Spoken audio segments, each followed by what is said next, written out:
Hey everybody, we're talking about some more trig functions, but this time they're of any angle. And what I'd like you to do is go ahead and get a highlighter ready or a few other colors, colored pencils, colored pens, whatever you want to use to help you take some of these notes today. All right, we're going to jump in. So general definitions of trigonometric functions. We're going to say let theta be an angle in standard position and x comma y be the point where the terminal side, so remember terminal is ending, of theta intersects the circle. So remember this is the circle. X squared plus y squared equals r squared. So here's it pictured, okay? If this is the circle, x squared plus y squared equals r squared, okay? So let's draw what we're talking about. So here's theta. Remember, theta is in that standard position, so it goes from here to here. Here's theta. And where it intersects the circle is this point right here. So we call that point some value for x, comma, some value for y.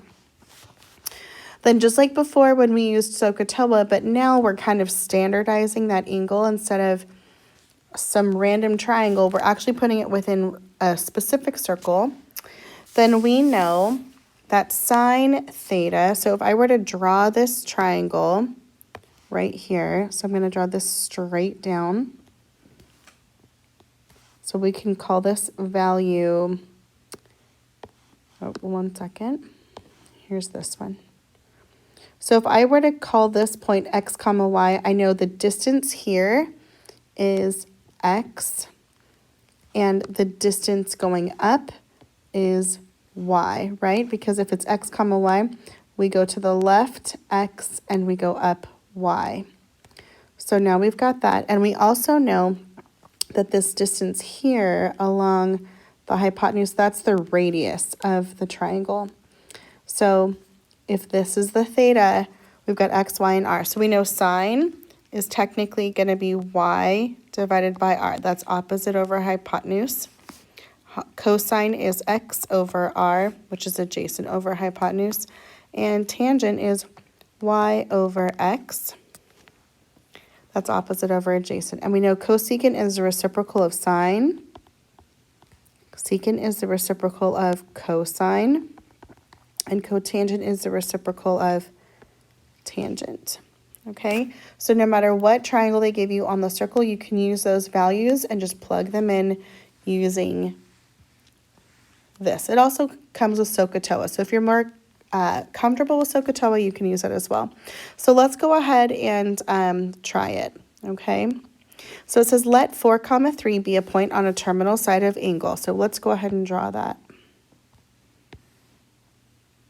So here's negative 4 comma 3. And it says that's a point on the terminal side of an angle. So we know this is going to be the ending side of the angle if the angle is in standard position. So here's our starting point. So we know from here to here is theta. We're going to evaluate the 6 trig functions. So let's draw a right triangle to the nearest x-axis. So I'm going to drop this straight down and bring it over. So I know if this point is negative 4 comma 3, that this distance is negative 4 and this distance is 3. We don't know the radius yet, but we could find it, right? A squared plus b squared equals c squared. So we've got 3 squared plus negative 4 squared equals c squared. 9 plus 16 is 25 equals c squared. The square root of both sides, c equals 5. So we know r equals 5. So once we've got all of these sides of the triangle, we know sine is y. Remember, this is our y value. This is our x distance. And this is the r distance. So we know sine is y, which is 3, over r, which is 5. Cosecant is the reciprocal of it. Cosine is adjacent, or excuse me, x over r, and secant is the reciprocal,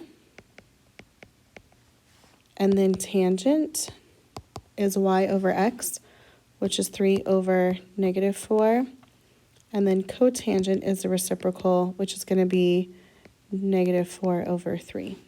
Okay, so let's talk about our unit circle now. The unit circle, this is going to be really important. We're going to be using this for a while. The unit circle, or let's highlight this one, x squared plus y squared equals 1, has a center at, fill in the blank, 0, 0, and a radius of 1. And that's actually why we call it the unit circle. It's singular, it's just one unit, and it is called the unit circle. So since the radius equals 1, then sine, which is normally y over r, is just y. And cosine, which is normally x over r, but since r is 1, it's just x. So with the unit circle specifically, we know sine theta is y, cosine theta is x. So when we usually have that point x comma y, we can also interpret that as cosine theta, which is the value of x, and sine theta, which is the value of y because of this here. All right, so let's look at that. It says use the unit circle to evaluate the 6 trig functions of 270. So if I were to graph, if this is a radius of 1 with the center at 0, 0, if I were to graph these points, this point right here is 1, 0. This point up here is 0, 1. This point right here would be negative 1, 0. And this point right here would be 0, negative 1. Well, that's at the 270 degree mark because this is theta. We're going to find the 6 trig functions of sine, cosine, tangent, cosecant, secant, and cotangent of theta. So remember, what's cool about this, I don't have to be drawing triangles. I can just use this point, which is, remember, x comma y, okay? Remember that cosine is just x. Well, cosine, if the value of x is 0, and y is sine, so this value of y is negative 1, then we can fill this in. So remember, I know that cosecant is the reciprocal of negative 1, which is 1 over negative 1, so that's just negative 1. Secant is the reciprocal of cosine, which is 1 over 0, which we actually can't divide by 0, right? Because I will throw markers at you. Just kidding. Everything will implode, right? We can't divide by 0. Your screen will catch on fire. You could even make a black hole. Yeah, just kidding. But, it's undefined. And then the last one is, remember I taught you that tangent is really sine divided by cosine. So sine is really negative 1 over cosine, which is 0. So again, this one is undefined because we cannot divide by 0. But then cotangent is the reciprocal of tangent, which would be 0 over negative 1, which we can do that. That would be just 0. Okay? Let's talk about reference angles. So reference angles is the acute angle formed by the terminal side of theta and the x-axis. So it's really, really critical that you remember that the reference angle is always in reference to the x-axis, okay? And we can notate it by, instead of calling it theta, we can call it theta prime. It looks like theta to the 1 power, but we say that's theta prime. So if it's in the first quadrant like it is here, the theta is the same thing as a reference angle because it's an acute angle and it already is touching the x-axis. In the second quadrant in a theta like this, we know that this is not quite touching the x-axis. So we're going to make it an acute angle and it's going to touch the x-axis. So right here is our reference angle of theta prime. In the third angle, we see here is our terminal side. So instead of taking this big thing, we're just going to take the acute angle up to the x-axis. So this amount is theta prime. And for the fourth quadrant, we're going to take this terminal side up to the x-axis, and we're going to call this theta prime as well.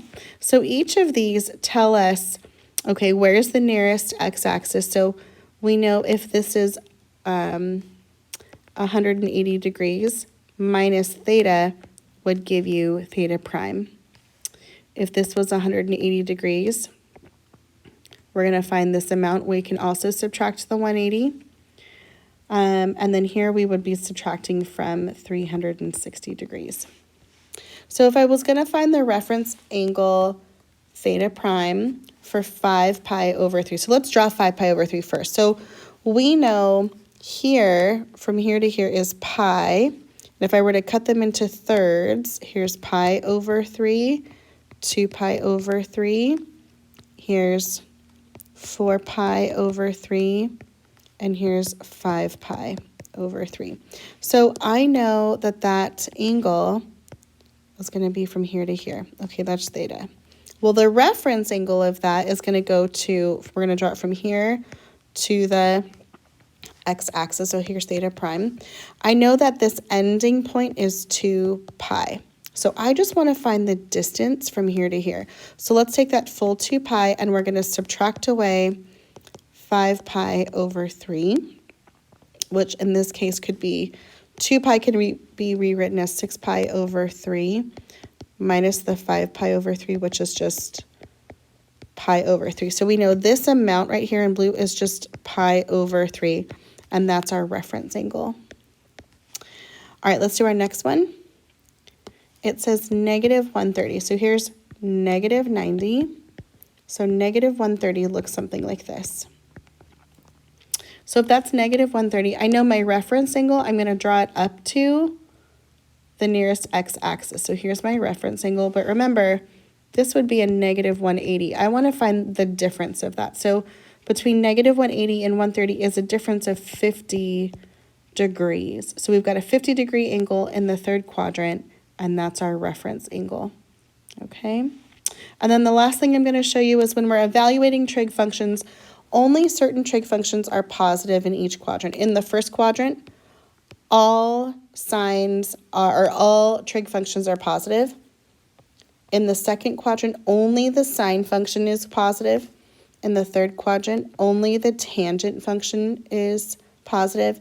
And in the fourth quadrant, only the cosine function is positive. So here's a little acronym that I use to tell my students. Remember, we can use this by remembering all students take calculus.